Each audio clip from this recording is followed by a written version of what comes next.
Is that asking too much? I don't think so. As to our Russian friends, they have 210 facilities people have identified, 39 sites where children go for direct military training, 130 sites that deal with their re-education, making them Russian. I'm not making this up. This is 2025, not 1945. This is going on in 2025, and it needs to stop. Russia pretty well denies everything. They refuse to work with the UN.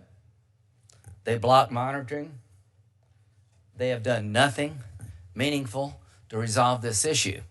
They're stonewalling us all. They're saying it doesn't exist. And this was a chance for Russia to tell its side of the story. They decided not to come. So this hearing is one of the most important things that any of us will do in our time in the Senate and in the House. Deliver justice to people who've had their children kidnapped by a foreign power. We have legislation, Senator Blumenthal and myself, that would make Russia a state sponsor of terrorism under U.S. law if we don't repatriate these children. One of the definitions making a country a state sponsor of terrorism, a section says kidnapping, and this is kidnapping. So we're trying to come together, all of us, to make Russia a terrorist state because they're acting like terrorists. And I hope we can move forward on that soon, and I hope we can find a way to end this bloodbath, but we got to do it right. So we're trying to provide as much visibility as we can to our European friends. Do what we're doing. Have a hearing. Get your parliaments together. Create your version of a state sponsor of terrorism. Let's work together hand in hand. Let's try to find a way to put maximum pressure on Putin's Russia to account for each and every child. Every parliament in Europe should be doing what we're doing. Everybody should be having hearings. And so we don't have a minute to delay. Senator Schott's been great to work with. This whole committee has been great to work with. We'll do his opening statement. We'll introduce our first panel, and thank you all. Thank you very much, Chairman Graham, for convening this hearing and for your leadership on this critical issue. The systematic abduction of Ukrainian children by the Russian government is a horrific tragedy for the thousands of families victimized by Putin, but it's also an issue of global concern. Here in the Senate, colleagues on both sides of the aisle have been working to support efforts to track and return children and hold perpetrators accountable. That vital work continues, and I hope today's discussion adds to those efforts. But let me reiterate something that the chairman said. Any peace plan that lets Putin walk away from this war, having illegally seized Ukrainian territory, kidnapped thousands of Ukrainian children, and caused the deaths of hundreds of thousands of people on both sides with no consequences, is unacceptable. It would set a very dangerous precedent for the world, not to mention undermine future peace in the region.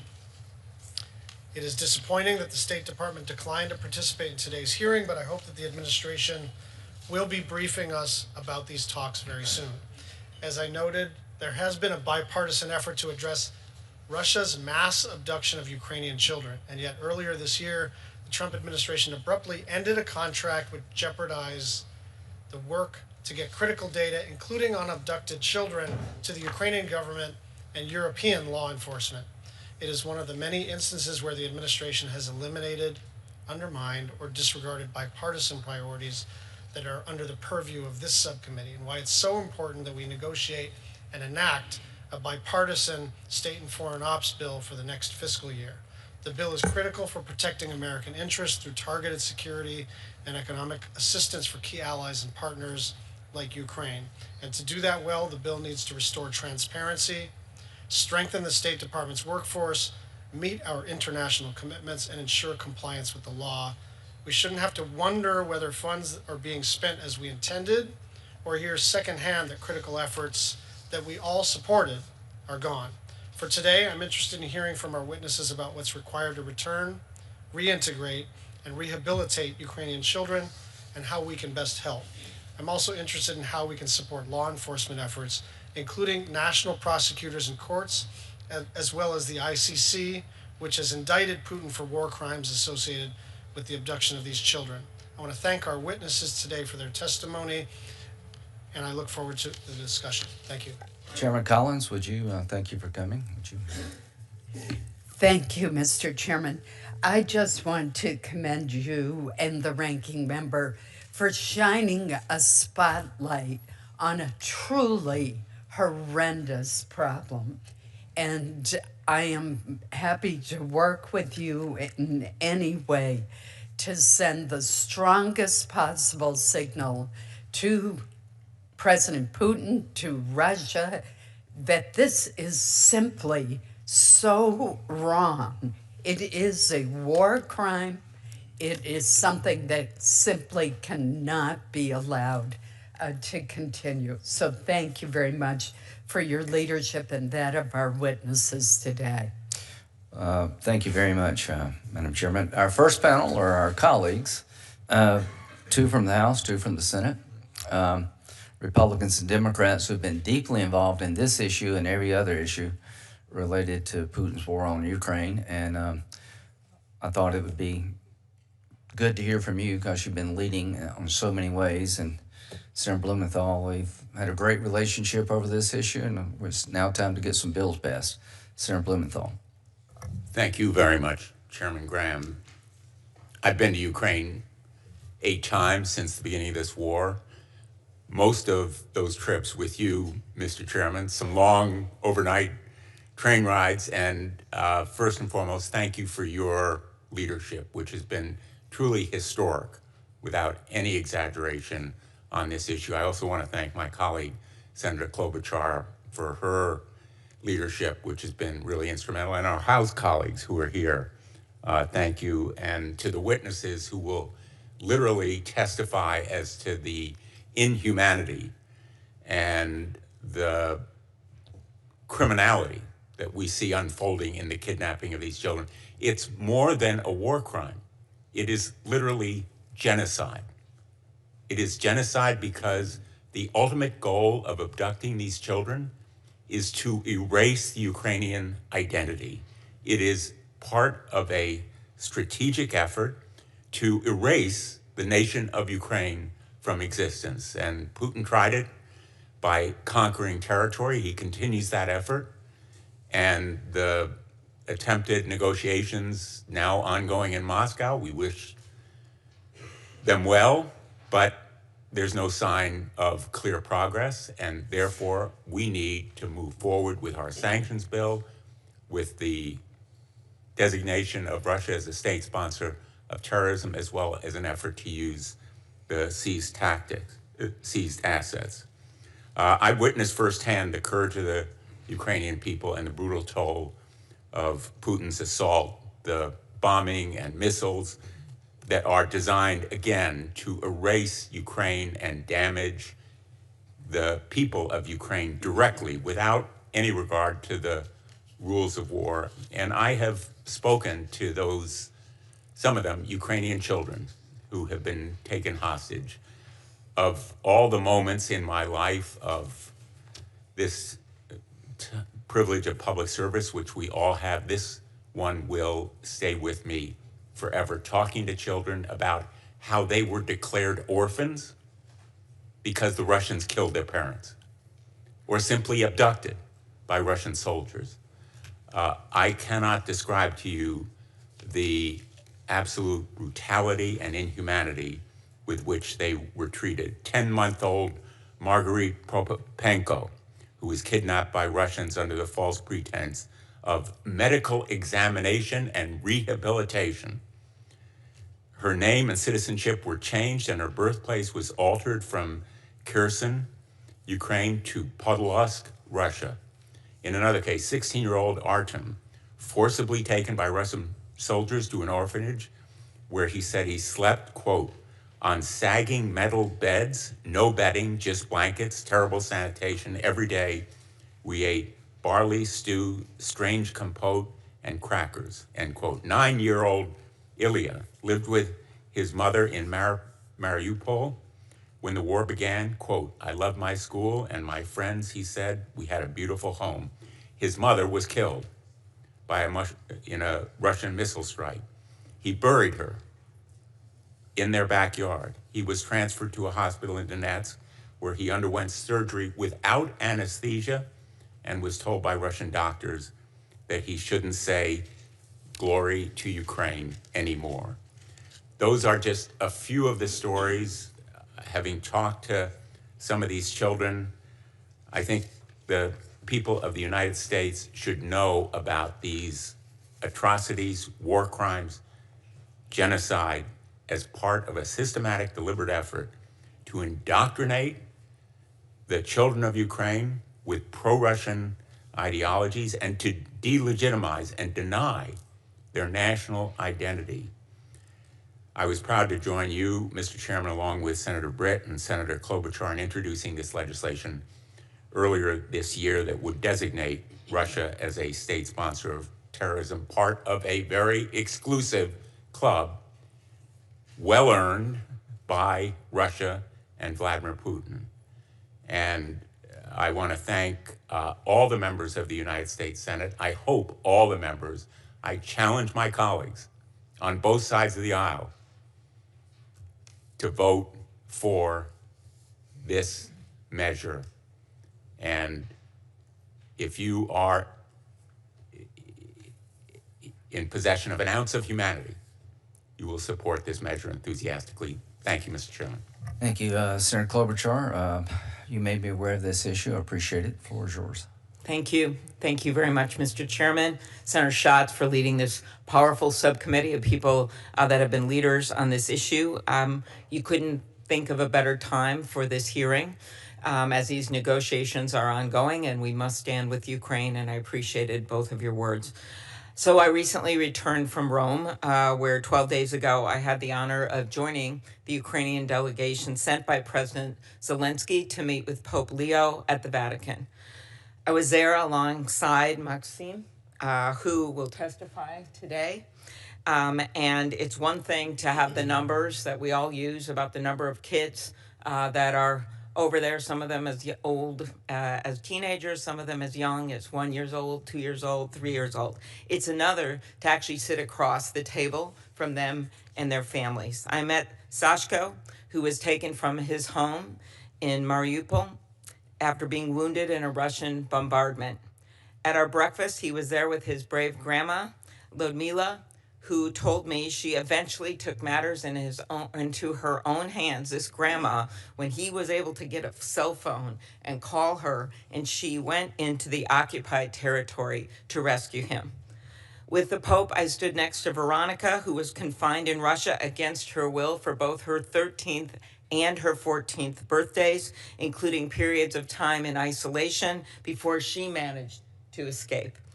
These are tragic stories of childhoods forever changed by brutality, but they are also stories of resilience and hope, the stories of the Ukrainian people who, against all odds, have continued to stand up to the brutality of Vladimir Putin. Veronica is attending school again in Kyiv, now in the 11th grade, and to see her big smile when she met the Pope and the tears coming out of her eyes as he gave her a rosary is something I'll never forget. More than 1,800 children have been returned, some with the help of the Vatican, and we were there to urge the Pope to use his standing and strong moral authority in the world to help return more children through mediation. I believe the Pope plays a critical role, but in the end, children should never be pawns in a war. And that is why Senator Britt and I joined you, Mr. Chairman, and Senator Blumenthal on this important bill. But we must know, as you will hear today, how the kids are being moved in Russia through 200 sites, thanks to the incredible detective work of Yale researchers led by Nathaniel Raymond, who will testify today. His team has tracked the movements with biometrics and the like of some kids that don't even look like they looked when they were abducted because they were only babies. In addition to this important legislation that you're talking about today that I hope advances to the Senate, Senator Shaheen and I were just discussing this. Senator Grassley and I have a bill that we thank all of you for supporting in the NDAA. That bill would authorize our federal agencies to continue supporting these tracking efforts. I want to thank Representative Fitzpatrick for co-leading the bipartisan companion legislation in the House and Representative McCall for leading a related resolution. The U.S. is not alone in assisting Ukraine with the tracking and recovery of our children. Our allies are stepping up, and in September, President Zelensky announced a new initiative among several countries to share data and build up the capacity of Ukraine's own law enforcement. We all must do our part, and I'm pleased that First Lady Melania Trump joined us in this effort. But in the end, if we just sell out on some kind of an agreement that not only doesn't bring the kids home, but literally gives Russia territory that they don't even have right now, that's the message we're going to send to the world. So Chairman Graham, I want to thank you for at this really important time having this hearing, and let's get these kids home. Thank you. To show how important this is, we allowed members of the House to come to the Senate. Michael, you're up. Well, Chairman, it's great to be in the House of Lords, the upper chamber. It took a while to walk over here. But I do want to thank you and the ranking member, Schatz, for holding this important hearing and having us from the House who care about this issue deeply. And we've been following this for quite some time. And you're putting a spotlight on this. And I can't say thank you enough. And I agree with you. In these peace talks that are going on right now, Russia needs to understand these children must come home. They must be repatriated with their families.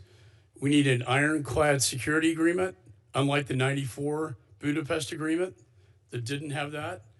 And as I passed the wartime supplemental in the House, passed by the Senate, Russia needs to pay for its own crimes in the REPO Act.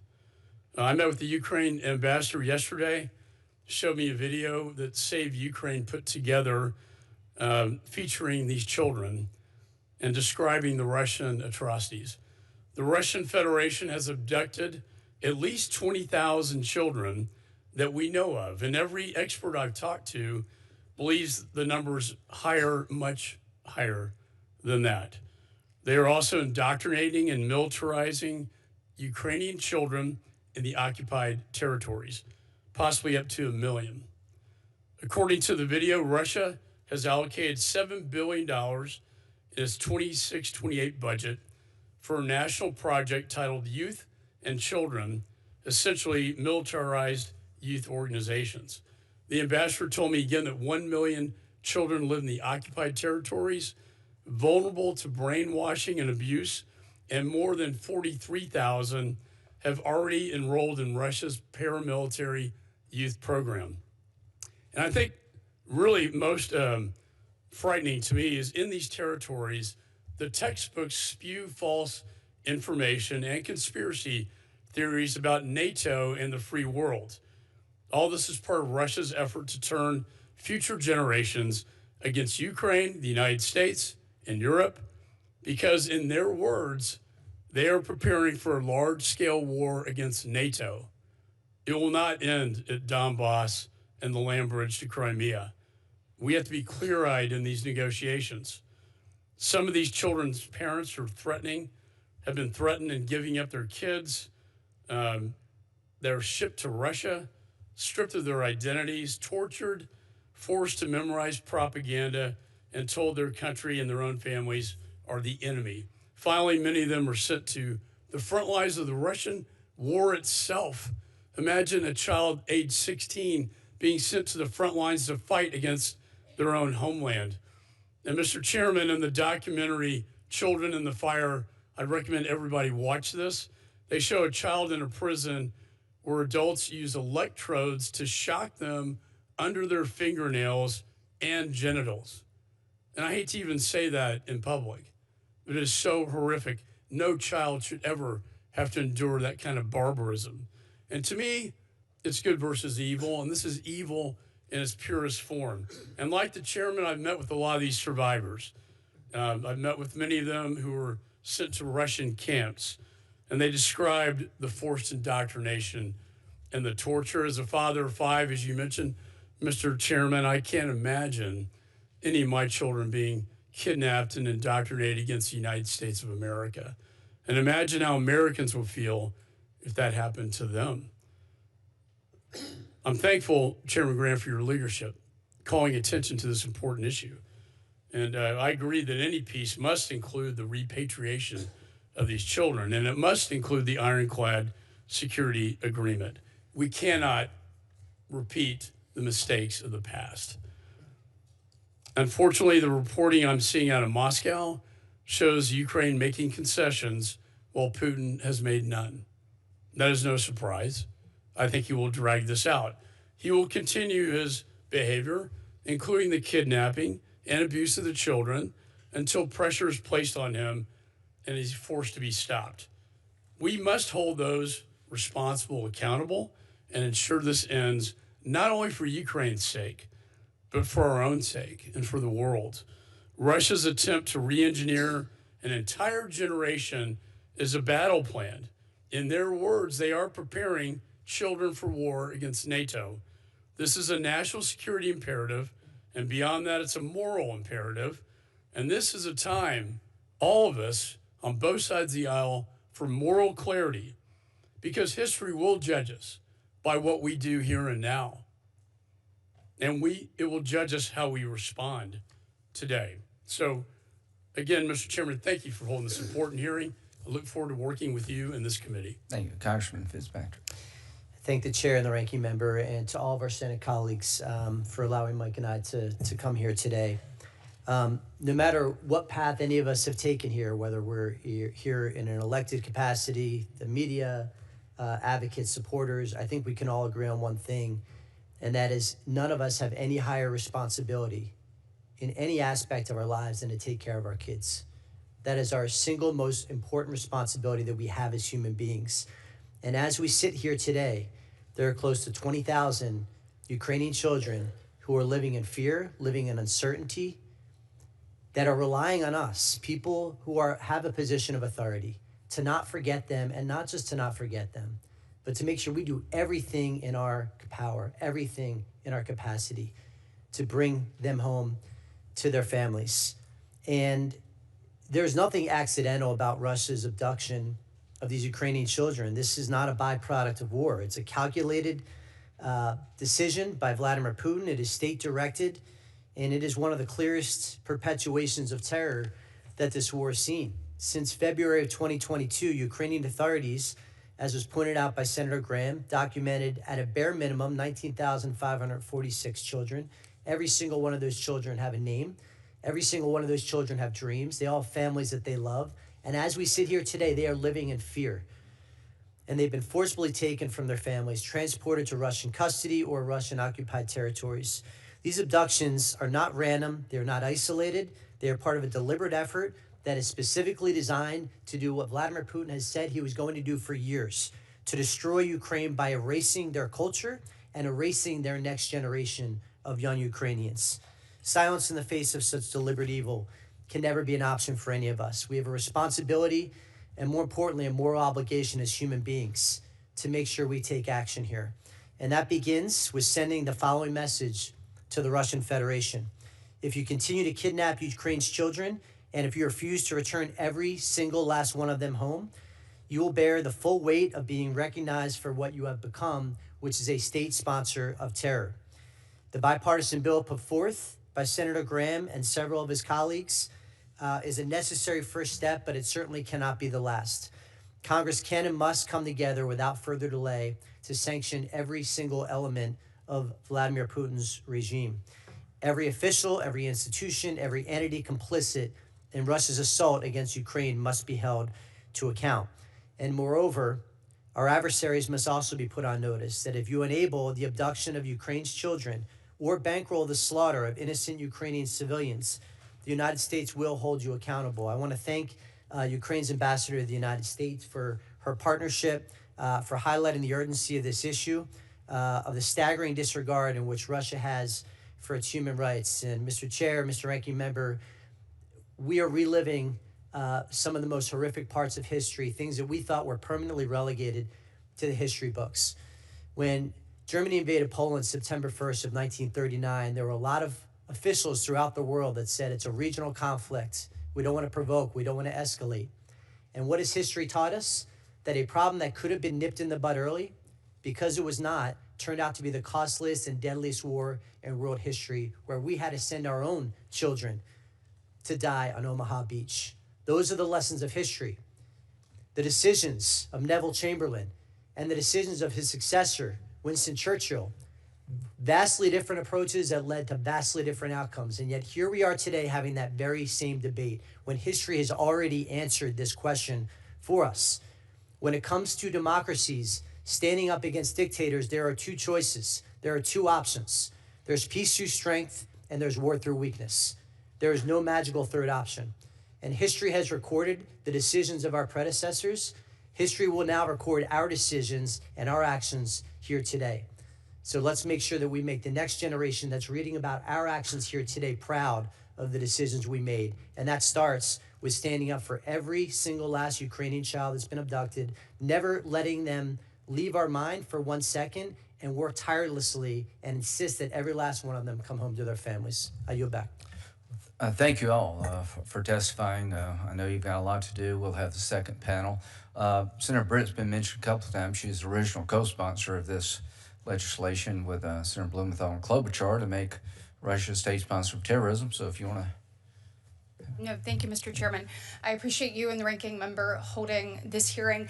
I hope that this goes to the heart of every parent across our nation. Everyone. I mean, think about your child being ripped from your arms. Think about not knowing where your kids are on their birthday or milestones or tragic experiences. You've just heard Senator Blumenthal, Senator Klobuchar, others talk about torture, talk about having to undergo surgery with no anesthesia, talk about having to denounce everything they know and love, terrified, miles and miles away from their own parents. Look, I think allowing this to occur as a nation, it goes against the very fabric of who we are as a country. Think about that. And look, I join you in asking our European allies to step up and to do the very same thing that we're doing today. But we are here today because America must do something. And you cannot be a great nation if you are unwilling to do good. And there is no doubt that these kids need us. They need us to raise our voice. I want to thank the First Lady for her tireless effort on this. Senator Graham, I want to thank you, Senator Blumenthal, Senator Klobuchar. Stand with you in bringing every one of these kids home and appreciate this. And I think we have a moral obligation to keep this going until we get every last one of them back into their parents' arms. Well, thank you. Well said by all. We got 2 votes. We'll come back we'll try to vote at the beginning of the second vote, and our second panel, we'll hear from y'all just as soon as we get through voting. Thank you. We're in recess today.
Thank you all. The hearing come to order. We have with us Senator McConnell. I'd turn the floor over to you for some comments, if you'd like.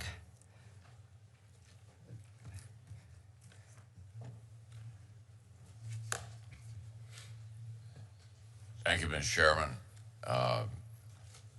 Very timely hearing. I want to offer my particular welcome to you, Madam Ambassador. Getting a town that's often consumed by its own metaphorical political warfare to pay attention to the harsh realities of your country's real-life war for survival has been a challenge. As I've said before, we should know enough history by now not to dismiss this as just a quarrel in a faraway country between two people of whom we know nothing. That's what Neville Chamberlain said before World War II. And we know how a dismissive attitude to Hitler's aggression toward Yugoslavia turned out. Like then, there's a clear aggressor, a clear victim today. Like then, the moral and strategic dimensions are not in conflict with the West. Like then, we have an interest in the outcome of this war. What are the conditions of a peace deal you'd like to see to bring justice and accountability for the crime of tearing children away from their parents? And what's necessary to prevent Putin from believing he can get away with this sort of thing again? Thank you. Thank you, Senator McConnell, for all you've done to help our friends in Ukraine. We have the second panel, and rather than butchering your names, I'm going to let you introduce yourself in terms of your actual name, but we have the Ambassador of Ukraine to the United States. Welcome, Madam Ambassador. We have the head of Bring Kids Back, Ukrainian initiative. We have child protection expert and founder of Save Ukraine. We have legal and international law expert at the Regional Center for Human Rights. Is it Katrina? Katerina? Is that close enough? Yeah, okay. And we have Nathaniel, which I can pronounce. Nathaniel Raymond from Yale, who's been tracking this stuff and has found some amazing things. So why don't we lead off, if you don't mind, with a video that I think would be instructive to the committee and the world.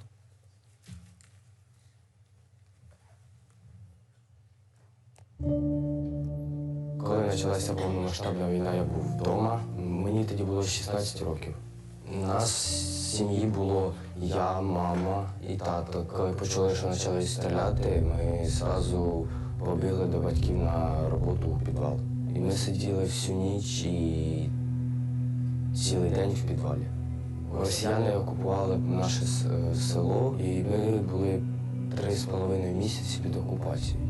У росіян пропала зброя, вони шукали, хто партизани, але у мого батька не знайшли зброї. Коли вони прийшли в двір, вони почали бити при мені, при мамі. Батька забрали, їх там допрашували, током били. Сказали, що він скоро має повернутися. І він повернувся через 33 дні. До нас в школу зайшли росіяни. У нас в школі була ще нульовка, і нас забрали віком від 5 до 17 років. Поселили в якусь школу, але ми не знали, що це таке. І від того ми дізналися, що це сиротинець. І я пробув там півроку. Коли я говорив українською, вони казали, щоб я балакав на російській, а я як балакав на українській, так і продовжував балакати на українській. У нас заходів таких, як не було, але коли самий головний там вояка якийсь там приїжджав, нас заставляли одягати російську форму і по утрам видавали тексти і заставляли співати гімн. Я ті тексти брав, вірвав і викидав. Вони мені постійно говорили, що ми тебе дамо в русську прийомну сім'ю, ти вже назад додому не попадеш, назад тобі вже дороги не буде. Я дуже переживав, що з батьками, чи вони живі, чи батько повернувся додому, чи ні. У мене був друг Діма, мій однокласник, і в нього був телефон. І він прибіг, сказав, що наші мами нас скоро заберуть. І він дав телефон мені і сказав, нас дзвони. І я позвонив мамі і я спросила, а це хто? Кажу, це я Артем. І вона розплакалась і сказала, що скоро забере мене.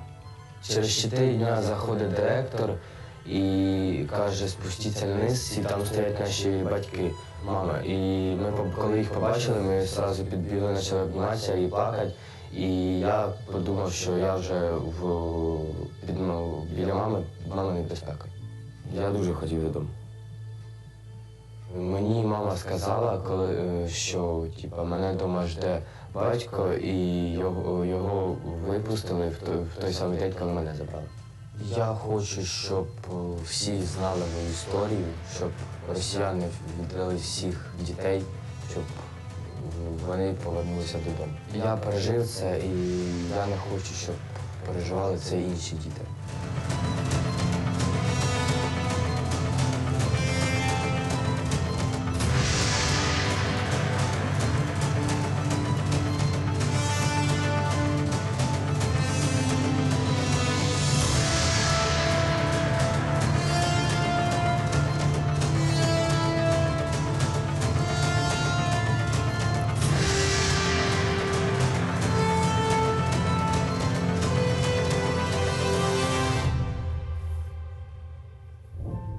Thank you very much for the video. Madam Ambassador, the floor is yours. Dear Chairman, dear Ranking Member Schatz, dear Leader, dear committee members, Excellencies, dear friends, it is my honor on behalf of Ukraine to thank the United States Senate and the Committee on Preparations for organizing this hearing. It is also a distinguished honor to present my witness testimony today, not only as the ambassador of Ukraine and a representative of my country, but also as a Ukrainian, as a Christian, and as a mother of 2 children. The destiny of Ukrainian boys and girls abducted by Russia, unfortunately, is not an abstract issue. It is a deliberate action conducted as a regular Russian tactics of war. It is Ukraine's and wider common knowledge that since the beginning of the Russian full-scale aggression, thousands of Ukrainian children have been abducted and forcibly trafficked from their homes, separated from their families, or removed from the orphanages and foster care institutions in the temporarily occupied territories, and also transferred to Russia or Belarus. These children were subjected not only to a forcible transfer, but to a change of their names, their language, their identity, and even their citizenship. These elements alone have no other name but an instrument of war. Humanitarian evacuation, not even close.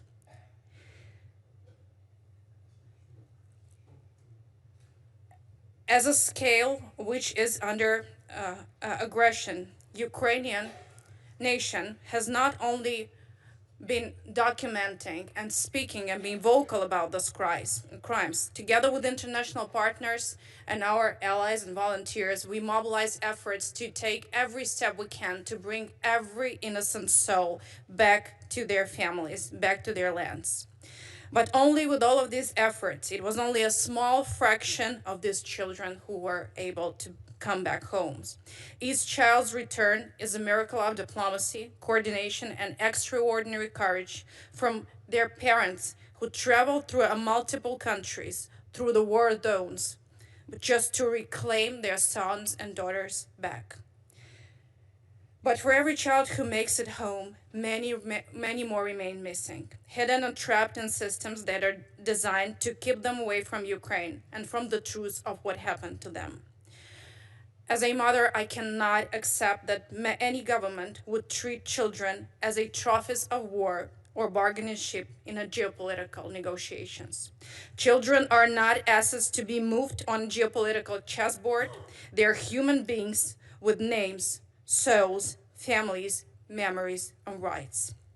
Their right to family life, identity, culture, their own language and country is protected not only by Ukraine, but by every international conventions that the whole democratic world has ever managed to accomplish. Russia launched the war of its aggression not only 4 years ago, but 11 years ago. It occupied part of our territories and decided it could claim our children as its own. As early as 2015, Russia was already taking Ukrainian children from occupied Crimea by train to Moscow. This was called a rescue or evacuation operation. These children were taught that they are not Ukrainians. They don't belong to anything they related them in their previous lives.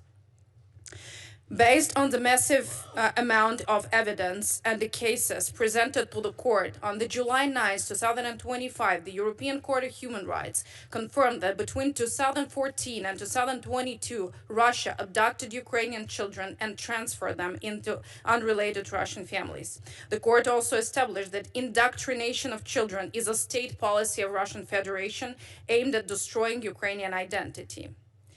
As an ambassador, I may say it straightforwardly. The forced transfer and deportation, including abduction of our children from occupied territories, is a grave breach of international law and can constitute a war crime. Bringing Ukrainian children back shall not be subjected to discussion. It is a central element of any discussion about peace and future relations of Russia, be it US or any country around the globe. As of November 2025, until now, Justice Ministry has officially confirmed 9,221 record, which is officially verified data of kids who are still abducted and being placed at the territory of Russian Federation. Cases of deportation and forced transfer of Ukrainian children are now around 20,000 records only calculated by Ukraine. But even according to official data presented by Russian Federation, the numbers are way higher. We still do not know a full picture of the occupied territories, but we also know that the physical abduction is no longer the only tool of the Russian aggression. Russia is reprogramming our children in place, in occupied schools, children's camps, social institutions, and even families under occupation. About 1,600,000 Ukrainian children are currently under Russian control in the occupied territories. Russia does not give them a chance. There's no escape route. The kids are forced to obey the ideology. So at this point, we know that there are at least 210 sites which are known as the indoctrination places across the occupied territories. We mobilized the efforts under the leadership of President Zelensky, who united international players and domestic players on the umbrella of the initiative Bring Kids Back, which we're doing everything to locate our children back. We created national programs dedicated to this issue, and we are cooperating with international partners. But we cannot succeed alone. These children are scattered across the vast territory. We need to make our voices heard, and we're grateful to helping us. Based on the information provided above, it is our duty to reach out to respectful members of Senate with the next elements. It is our position that we require the unconditional return of all the children within the peace process. We also ask you to keep this issue on top of the international agenda to the extent it is possible. And we also think that the information you heard from the respective colleagues of yours, but also you will hear from the testimonies provided by Ukrainian side, leaves no doubt that Russia is a sponsor of terrorism, a sponsor of evil, and a sponsor of sin. Passing the respective legislative initiative by Senate will leave no room for Russia to bypass the obligation for the unconditional return of all Ukrainian children. Thank you for this attention. Thank you. Now we'll hear from the head of Bring Kids Back. You state your name for the record, please. It's Maxim Maximov. Thank you. Honorable Chairman, Ranking Member, Senators, thank you for the opportunity to testify before you today. When speaking about the abduction and identity erasure of Ukrainian children, I feel deep responsibility because nothing in the Russia's war reveals its intent more clearly than what it does to Ukrainian children. I appear on behalf of the Bring Kids Back UA initiative launched by the President of Ukraine, Volodymyr Zelensky. It unites the efforts of the government agencies, civil society organizations, and international partners to trace, return, and reintegrate Ukrainian children stolen by Russia. As a coordinating platform, we have a comprehensive understanding of what Ukrainian children endure under Russian control, both in territories it occupies and in Russia itself. The actions of the Russian Federation toward Ukrainian children are not isolated incidents or humanitarian decisions gone wrong. They are part of a deliberate strategy, a state policy of demographic engineering and identity erasure. Child abductions and industrial-scale re-education are weaponized to reshape entire communities and redirect children's loyalty, pushing a generation away from home. And critically, today, many children do not need to be taken across border to have their identities erased. In occupied towns and villages, Ukrainian language, history, and culture are removed from schools, and children are taught a worldview that tears them off from Ukraine. And Russia executes this strategy methodically. First, children are isolated. Family, teachers, and friends are cut off, leaving a child disoriented and without familiar support structures. Then, Russia dismantles the identity. Being Ukrainian becomes something to hide. New documents, new guardians, and at 14, an imposed Russian citizenship, all designed to sever the legal and emotional path back.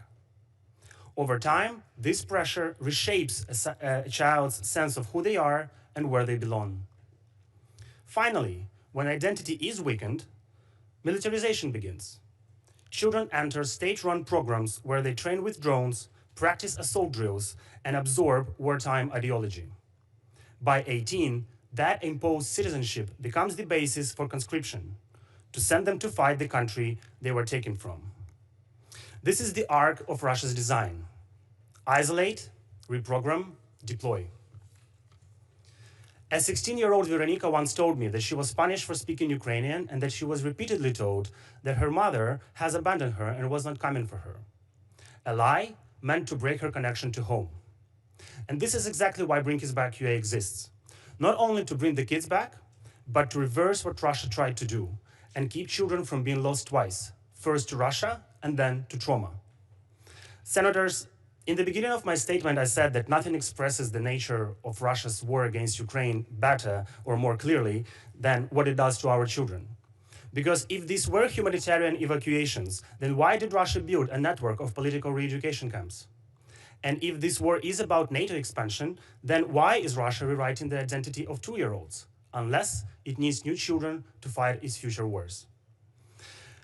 A state that does this to children will not change course on its own. It has to be confronted directly, and it comes down to 3 things. First, sustained pressure on Russia to disclose every child it holds: names, locations, legal status. Without full transparency, individual children disappear in a system that is designed to hide them. Second, an insistence on the unconditional return of these kids. No political trade-offs, no linkage to territory or nuclear power plants. Any conditionality would legitimize the crime and invite repetition. And third, continued US support for Ukraine's efforts under the Bring Kids Back UA framework.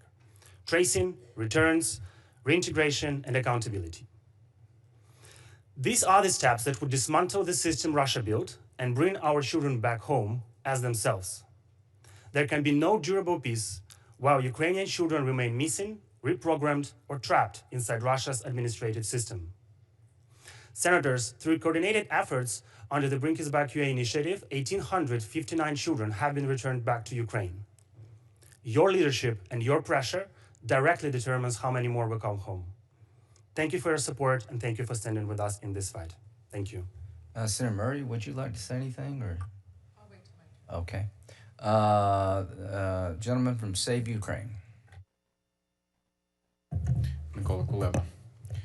Chairman Graham, Ranking Member Schatz, and esteemed committee members, thank you for the opportunity to come before you, not only the founder of Save Ukraine, but the father and the witness of the grievous crime of our century, the systematic abduction, trafficking, and militarization of Ukraine's children by the Russian Federation.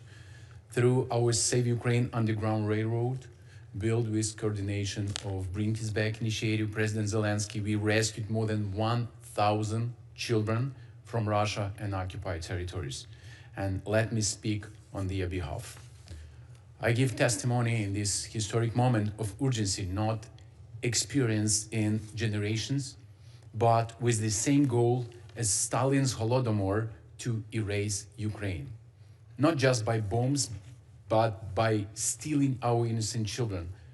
Our children continue to suffer a biblical plague conducted by a modern pharaoh. I plead with you from the bottom of my heart to require Russia to let our children go. Many of you are grandparents. Imagine your grandchild walking into school and being told, you may not longer speak English, only Russian. Your American name is forbidden. From today, you will raise a Russian flag, swear loyalty to Russia and Putin, and study from the books that say the United States never existed. Imagine their favorite English books thrown into a fire, soldiers entering classroom with fires, with rifles, teachers warning to speak English is extremism. And imagine your grandchild being sent to a summer camp where they crawl under barbed wire, throw grenades, and are taught that you, their own family, are the enemy. And they are stripped of their identity, language, faith, and family. This is a deliberate strategy to erase Ukraine's future. And more than 1.6 million Ukrainian children are now imprisoned behind Russia's new Iron Curtain in Ukraine. And they are indoctrinated to believe that the US and NATO are the true enemies. Save Ukraine provides a full spectrum of services to children in need. We conduct dozens of dangerous rescue missions inside Russia and the occupied territories. Across thousands of miles through the Underground Railroad, we provide holistic medical and trauma recovery and safer integration of children and families into new communities after their rescue. Save Ukraine has documented testimonies of each of the 1,062 rescued children. It is abundantly clear that Russia's efforts are designed to hurt and destroy entire families. Punishment for resistance is severe.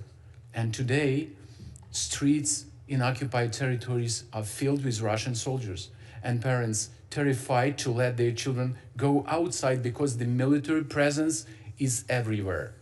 Girls report harassment and intimidation by Russian soldiers. Homes are raided at any hour of the day and night. Children must keep their phones clean at all times, deleting messages, photos, anything that could reveal their Ukrainian identity, because single image or conversation can lead to brutal consequences. Military training is compulsory. Rescued boys and girls describe being taught to throw grenades, crawl through trenches, assemble and disassemble Kalashnikovs, and storm mock buildings. During one so-called psychological test, a Russian officer asked a boy, "How do you feel about killing? Are you ready?" When the boy refused to answer, the soldiers threatened him, "We will take you first. You will serve on submarine." A teenager mother was told during excruciating childbirth that she would only receive a necessary C-section that would save her life if she accepted a Russian passport. She reluctantly agreed. Then she was told that the only way that she could take the baby home was if she was listed as Russian on his birth certificate. One boy told us that the hardest thing was for him wasn't being taken. It was watching his friend die. Russian forces found a message from a Ukrainian soldier on his friend's phone. They ripped out his teeth and eyelids. They cut off his fingers. He did not survive the torture. Later, a news report said that he died of the blood clot, but truth is that they killed him. And the longer Russia wages war against Ukraine and the West, the more sophisticated their effort become to entrap Ukrainian children. As children begin reaching the age of military conscription, more will attempt escape. We are very grateful for this committee's recognition of the urgency to rescue our children. We ask that your effort include forcing Russia to identify all stolen Ukrainian children, as well as ensuring their release to their families in Ukraine. We urge you to support our efforts to rescue many more children and heal their trauma. Thank you for your moral leadership and for continuing to stand with the children of Ukraine. Slava Ukraini. Thank you. Katrina? And sorry, you can find this book near you. And this is stories of 50 rescued kids from the more than 200 through the support of Jewish Federation of North America. Thank you. Chairman Graham, distinguished members of the subcommittee, thank you for the opportunity to testify today. If we wish to achieve a lasting peace, we must begin with the children. In March, His Excellency Mike Waltz said that the return of Ukrainian abducted children would serve as a confidence-building measure before peace negotiations. Since that moment, the Russian Federation authorities told that they have repatriated only 20 Ukrainian children. The rest remain under Russian control in institutions or foster families. This concerns at least 780 Ukrainian children mentioned by Russia earlier. Yet, in her latest annual report, Russian Ombudsperson Tatyana Moskalkova claims 730,000 Ukrainian children in Russia. Russia insists it evacuated Ukrainian kids. Let me show you a few photos. These are Katya and Ira, sisters abducted from occupied Crimean Peninsula in 2015 and sent to the Republic of Adygea. I have been following their fate for 11 years and know that these kids are raised as Russian citizens in the foster family of the enemy state. Can they or other 1,000 children abducted from Crimea be considered evacuated under international humanitarian law? What about thousands more who after 2022 ended up in 57 Russian regions under similar circumstances? IHL clearly regulates evacuation of children. It requires Russia to take all feasible steps to reunite families. Russia must submit a list of evacuated children to the ICRC. Given the exceptional nature of evacuation, Russia must regularly assess the grounds for keeping children and return them immediately once the necessity ends. Russia has fulfilled none of these obligations. No list, no assessment, no voluntary repatriation. Instead, abduction, Russification, forcible passportization, and adoption. This fact led the European Court of Human Rights recognized Russia in violation of its international obligations. It is also important to note that the presidential order number 986, signed by Putin for the so-called family reunification, so repatriation of Ukrainian children, was issued only on 16 May 2023, so 2 months after ICC arrest warrants against him and Maria Lvova-Belova for war crimes. The text of this order remains unpublished. The composition, methods, and results of the specifically established intergovernmental commission are unknown. Statements by Sergei Lavrov claiming that all Ukrainian children in Russia are known, their names and whereabouts are not hidden, are false. Otherwise, we would be aware of it. My organization documented 165 re-education camps where Ukrainian children are militarized and Russified. These camps exist in occupied territories, in Russia, in Belarus, and in North Korea. In this photo, you can see 12-year-old Misha from the occupied Donetsk region. And in this one, 16-year-old Lisa from occupied Simferopol. They were sent to the Sondovon camp in the North Korea, 9,000 kilometers from home.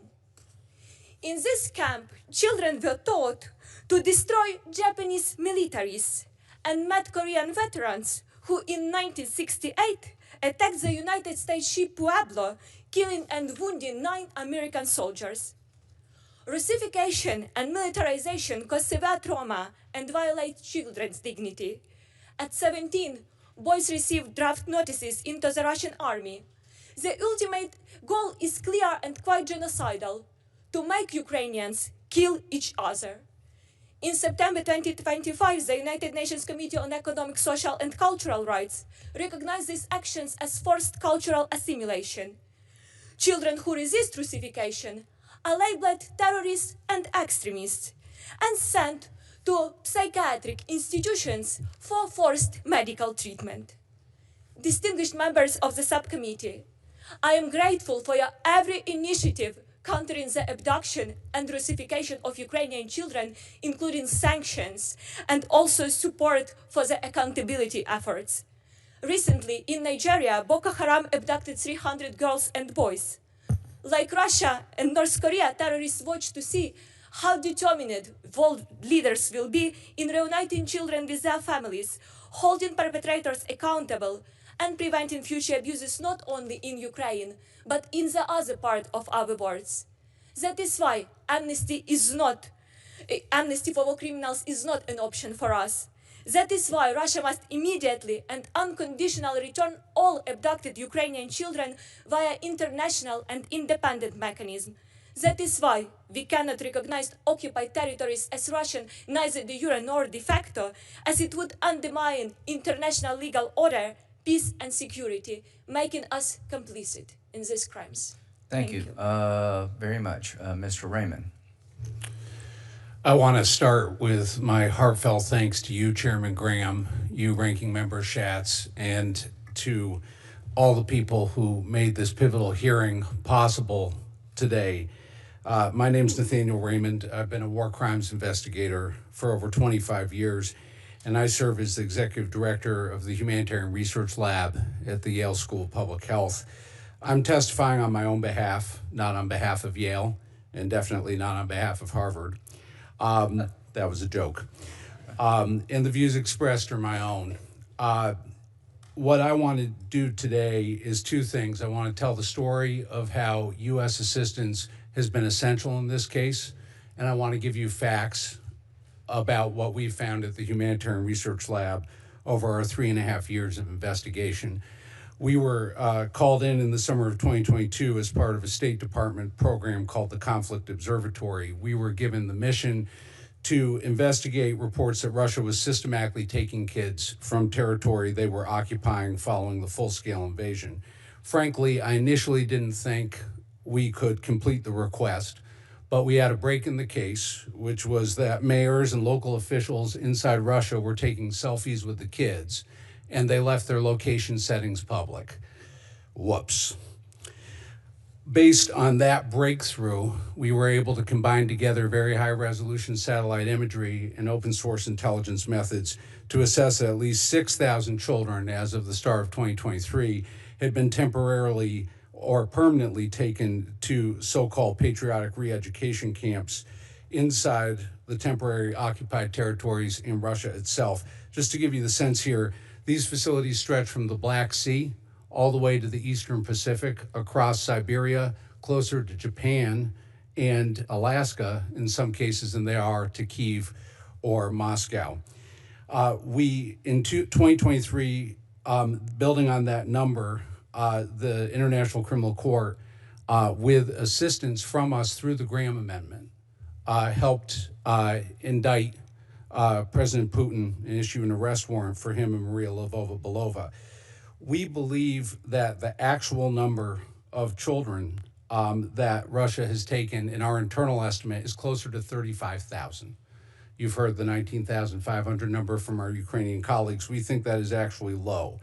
That number is made up of 4 distinct groups that are spread out across Russian families and homes, but also 210 facilities.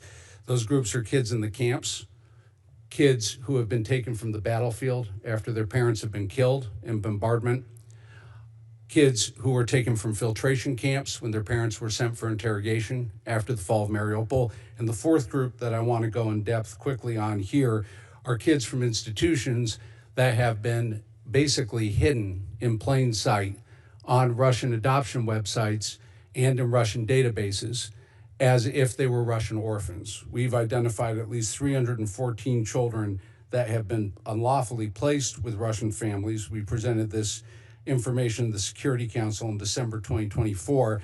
The breakthrough in that case came from one of our analysts noticing wallpaper, of all things. A humanitarian research lab analyst had seen basically a child in a photograph standing in front of teal and yellow wallpaper posted of a supposed Russian orphan. Going back, that analyst had seen the wallpaper before in a news story about a group of children from Ukraine taken to Russia that showed an identical backdrop. The analysts on our team deduced that Russia was hiding these children in front of us.